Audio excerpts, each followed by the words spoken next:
Brining has really changed the game for holiday turkeys.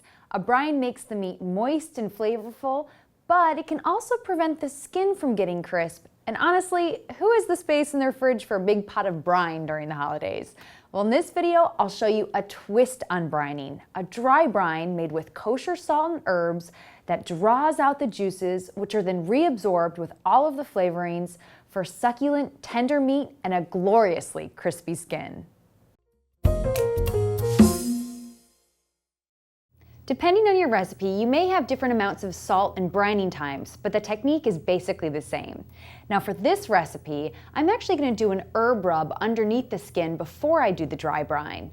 For the herb rub, I'm going to start with a tablespoon of olive oil and add to that 2 tablespoons of chopped fresh thyme, 2 tablespoons of fresh sage, and 2 teaspoons of rosemary. Just mix that together.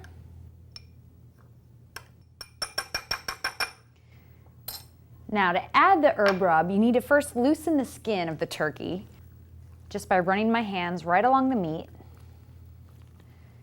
One side and then the other. You also want to loosen the skin over the thigh meat too, because you want to get some herb rub down here as well. All right, now take this herb paste that we've made and just place that under the skin, and I'm going to rub it all over the meat. This is going to give the turkey lots of flavor.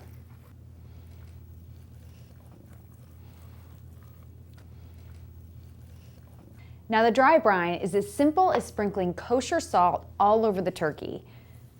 Just rub it in with your fingers, and you want to make sure that you get the breast, the thighs, the back,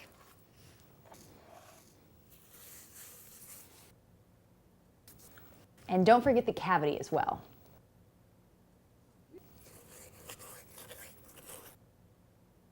And that's all there is to the brine. Now the next step is I'm just going to tuck the wings behind the neck like this.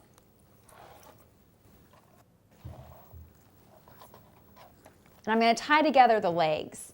Now usually if I wasn't brining my turkey, I'd do this step right before roasting, but the dry brine is really going to firm up that skin, so it's easier to do this now while your turkey is still limber.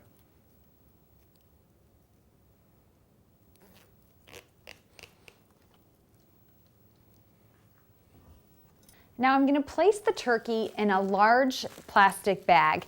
During the holidays, you can find these at most grocery stores. They're often labeled either brining bags or roasting bags. Either one will work.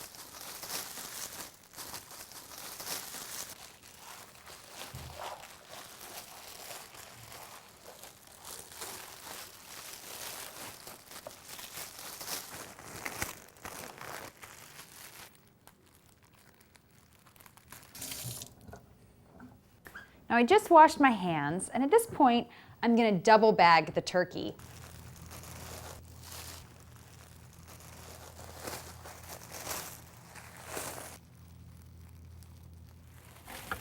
Now refrigerate the turkey for 3 days, flipping it over once every day. A lot of recipes will have you brine for just one night, but if you have the extra time, this really improves the flavor and texture. It's been 3 days, and you can see how much liquid is in this bag. Now, if you were to roast the turkey at this point, you would end up with really tender, flavorful meat. But there's one last step to get that crispy brown skin that everyone loves. Take the turkey out of the bag. Now pat the turkey dry all over with paper towels.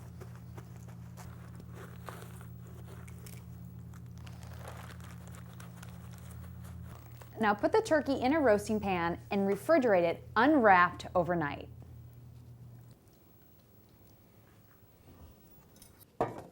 After a night in the fridge, you can see that the skin has really tightened up, especially across the breast here, and most of the moisture has dried out. At this point, the turkey is ready to roast.